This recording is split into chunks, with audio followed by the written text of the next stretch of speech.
Hello and welcome to another edition of Sega Sundays. My name is Justin Towell and today we are going to be playing Daytona USA on the Sega Saturn. This is obviously running on real hardware because nothing else would look like this. There's my copy. It's got a pre-owned sticker for $9.99 inside it. Very nice.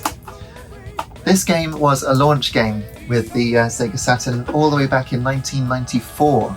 The surprise launch where they announced it and released it the same day, I believe. Well, I suppose it had been announced already, but they showed it off and then said, by the way, you can buy it. So surprising all the retailers who didn't have any stock, didn't get the jump on PlayStation at all. As a result, all it did was compromise the quality of the launch games, including this, because what a mess. Look at it. Just look at it. To its credit, it is a faithful recreation of the amazing Daytona USA arcade cabinet, coin-operated cabinet. I'm just going to let the track mode run again so that we can point out some things. The arcade version of Daytona USA was groundbreaking. I mean, it was stellar, absolutely amazing. It was rock solid 60 frames a second, fully texture mapped, it had texture filtering, all these advanced graphical things. And then for Sega to try and port it convincingly to the Saturn, when the Saturn hadn't actually been designed as a 3D machine. It was designed initially as a 2D machine, and then, word has it, they put in a second chip so it could do 3D as well. So the result you get is what we're looking at, 15 frames a second. The cars basically sweep their front around the corner. Look, they face out towards the right as they're turning left. Also, the pop-in is dreadful. You can see bits of the scenery appearing and even disappearing again and appearing again. It's just a complete mess. But at the same time, it's Daytona USA, and therefore uber cool. It's had a reputation for actually still being brilliant to play. And I did used to agree with that, but having got the arcade racing wheel out, which I'm holding here, I'm not quite feeling it today, but we'll give it a go. So I'm going to choose the arcade mode. Saturn mode has got different cars with different specs, more grip, more top speed, that sort of thing. And we're going to start with the beginner course. Now, it's got the 3 tracks from the arcade. You can choose time attack mode if you want, but it's not much difference really. And if you choose manual, look, you get 325 kilometers an hour instead of 315. So I am going to go with manual, not only for the extra speed, though the extra speed is very useful, but because the gears actually are an intrinsic part of the handling mechanism. So if you're traveling at full speed in 4th gear and you stick it in 2nd gear, you can make the back of the car step out without braking, whereas an automatic, if you want to do the slide to get around the tightest corners, you absolutely have to hit the brakes. So I did that too late. Well, that's right, I think I was talking and didn't prepare myself for the corner, and I forgot where the gears are, but I've got it set that paddle shifters just switch up and down. In the arcade, of course, you'd have a 4-way stick, allowing you to just select 2nd. But there we go, down to 2nd gear, back up to 4th, bit of a slide. That was alright.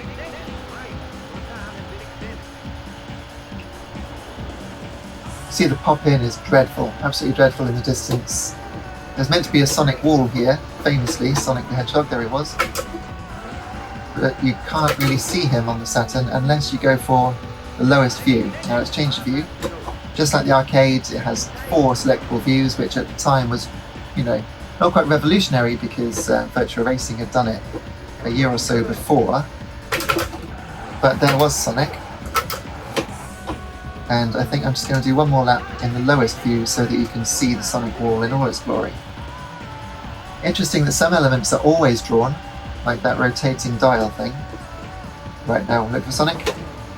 There he is. Oh, I've been put in the wall. If you're lucky, people will actually hit you from behind and get you back up to speed. That's not happened here. So I think we're probably looking at maybe a 5th place finish. Handling wise, it works. It's not great. There's quite a severe dead zone on this wheel. And it's not helped by the fact that the game actually auto-corrects you to face forwards when you're on the straight if you're slightly offline, because obviously people weren't used to driving in 3D. But that does mean with the dead zone it's very difficult to actually make small direction corrections on the straight, or positional corrections, if you just want to move slightly into the next lane. Trying to take the racing line there to get down the inside, that worked nicely. 4th place, alright. Go down to 2nd, kick the back out, 3rd gear, 4th gear, and away we go. Couldn't knock over the cones, but 3rd place, yeah. Well, that wasn't a completely disgraceful display, that was alright. Now you notice that the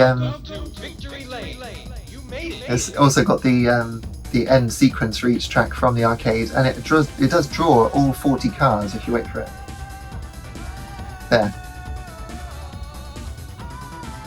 And that is very impressive. No other game on Saturn does anything like that.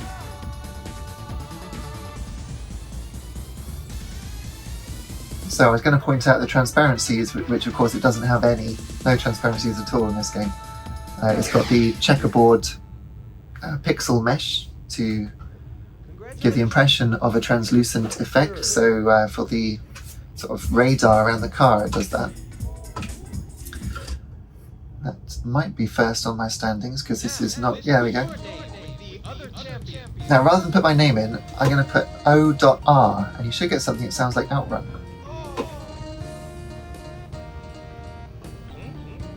Right, so listen.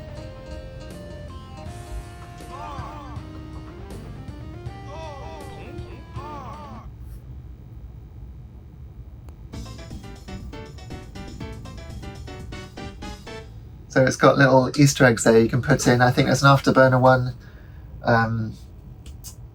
If you try to put in rude words, it changes them. So you might get SEE instead of something else, which is quite funny. So let's start the next track. That was the 777 Speedway, and we're going to go now to the Dinosaur Canyon Advanced. Now I remember playing this a lot in the arcade when I was a kid with my friends. We used to play the first 2 tracks, but never really the 3rd one because we weren't good enough at the game to get around 1 lap.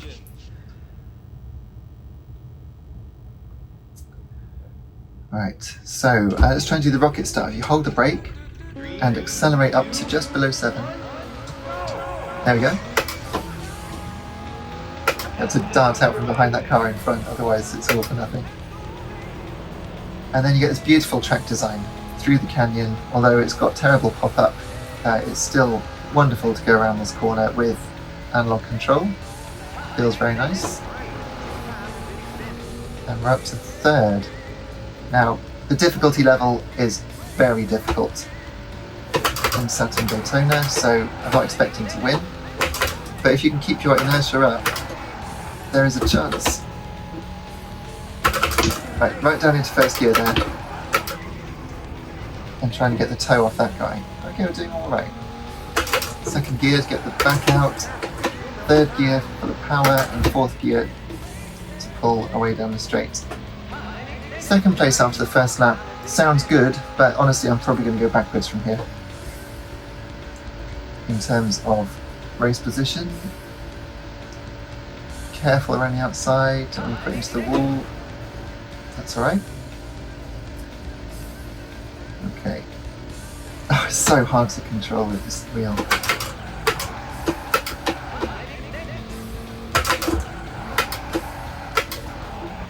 Okay, good. Now, I'm not taking that corner particularly well, but crucially I am staying ahead of 2nd place now. The worst superhero ever. 2 laps left.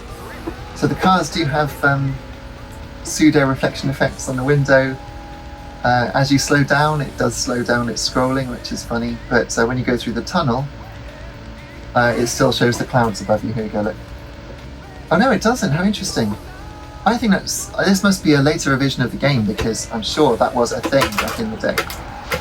Either way, it was fixed for Daytona CCE, which came out a year or so later.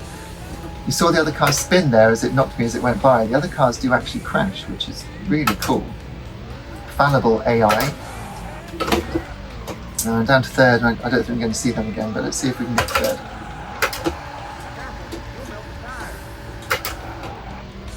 Alright, 1 lap left, and they are, yeah, they're way up the road. So let's try and keep third and get the podium.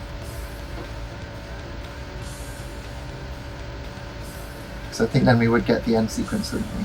Is that a back marker? Yeah. So it's difficult to imagine at the time this looking any good at all, but it was quite amazing to see 3D graphics at home, texture mapped ones. Just adding textures to the flat shaded polygons that we'd seen in the likes of Virtua Racing made such a difference for realism. When I first saw Ridge Racer in the arcade, I remember thinking, that looks scarily real. I mean, how can I go up at the last corner? Yeah, scarily real, but not anymore. And they flipped. Very nice. Right, well, 5th place. I don't know if that will give us the ending. Such a finicky game is really hard to control, and therefore, I've got to say, hard to enjoy. Congratulations, you placed 5th. At the time, it was criticised for its karaoke-style music, but honestly, now I just think it's wonderful, especially having seen that YouTube video with the studio recreation of it. 20 years later, it was great. Right, yeah, I have gone faster than that in the past apparently, but this isn't my old save file, because back in the day when I got this, I didn't get it straight away when I got my Saturn. I picked it up second hand, but I did play it a lot. In fact, I picked it up after I got Daytona CCE, which used the Sega Rally engine and ran at solid-ish 30 frames a second. Perhaps we could do that for another Sega Sundays at some point. But for now, we're just going to have a go. We're only 12 minutes in. I could actually load up CCE after this. That would be fun, wouldn't it? We'll see how we do on this one. I'm only going to give it one go, because otherwise you keep starting and restarting.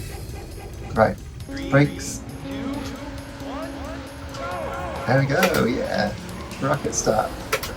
There's only really one view that's any use, and that's this one. Very difficult with the other views. Difficult enough anyway.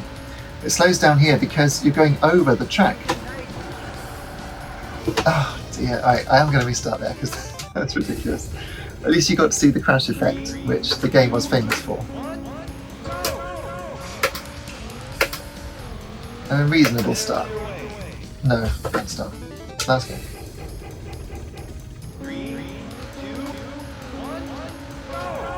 Here we go. It's all too easy to get into the restarting cycle. Someone did comment on my Ferrari 3x5 video and said, why do you keep restarting? And honestly, it's because I want to win. That's the reason. Okay, so it gets difficult here because you have to go between those. Brakes, slide. No. Well, at least I'm back up to speed because someone hit me, and that's good, but slightly disappointing. Okay, down the hill, past the statue of Jeffrey just before that, from Virtua Fighter. And the tarmac is definitely more slippery than Dinosaur Canyon.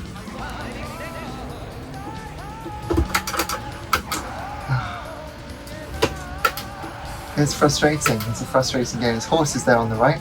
There is actually a cheat where you can play as a horse, and you've got seagulls overhead slowing down the frame rate. Typical seagulls.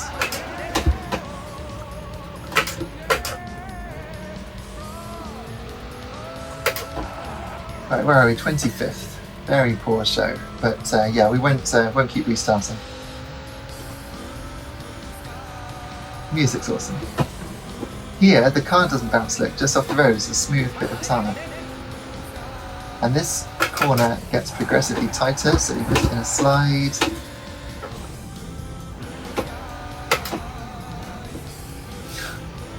An interesting physics engine in full effect. So yeah, I think I'm going to put on Daytona CCE and we'll have a quick go at that once the time is up on this one. You can spin the car, evidently. What a mess. No, okay, right. That is the end of the lap, by the way. So you get this big ship here, Got hit by another car, which is making it even worse. It's kind of like Frank Drevin's driving, I should imagine. Yeah, that was pretty disastrous. But that is all of Daytona USA. You've seen it all now. Just the 3 tracks. So I am going to leave it there, and I'm quickly going to put on this one. Daytona USA Championship Circuit Edition. Let's have a quick go on this one.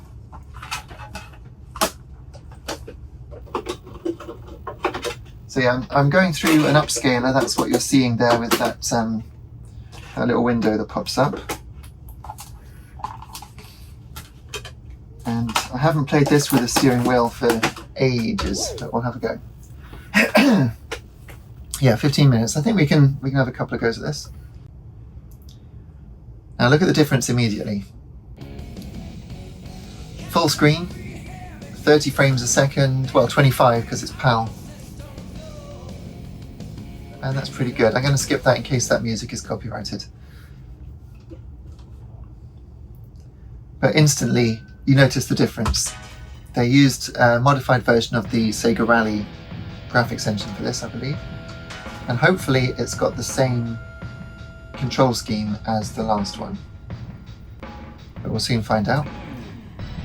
And it's got 5 tracks instead of 3. So let's try the 3.7 Speedway. Now the Hornet isn't the best car, it's actually the Balance, the fastest one. But you don't need acceleration really on this track, so we're going to try this. It does have the Hornet, proper Daytona USA branded Hornet, you know, the one that you just saw in the other game, as an unlockable. But that car's got 5 stars for all 3 elements of the handling, and it's a cheat car. You don't even have to turn to win the race on that first track. Okay, it is at least accelerate on the same button. Yikes. So it feels heavier already. It feels like the car is really in contact with the road. Got any views here? Yep. Oh dear. So it doesn't handle the same. That is evident. Now, they actually made the tracks shorter, something to do with the game engine, and made it run slower, so the car's actually not travelling as fast in 3D space. So I understand it. And if you're in a slide and touch one of the other cars, it resets your slide and just makes you go forwards, which, you know, can be used to your advantage, but isn't that great? Now, I would like to get in the high view. How do I do that? There we go. There's the Sonic Wall, which you can actually see now. It just feels weird. What game does it feel like? It's really odd. Yeah, a little bit of slowdown. It can't draw everything across the track towards the pit lane, even though it's trying to. But that pop-up there is quite impressive. Yeah, so it kind of looks like Daytona, but it's not really Daytona. So we're 8th. I asked for this for Christmas in 1996, I think it was. And we got it out just to test it worked. So I did one race on the 777 Speedway and I won it. And I said to my dad, I won it. And he said, yes, I saw. Because obviously winning the race before I've even got to Christmas was not ideal. Obviously that was from my parents and not from Santa Claus. Obviously.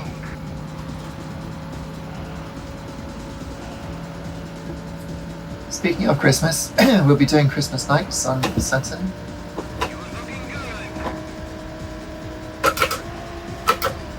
Oh, just awful. Looks like we're going to finish 4th.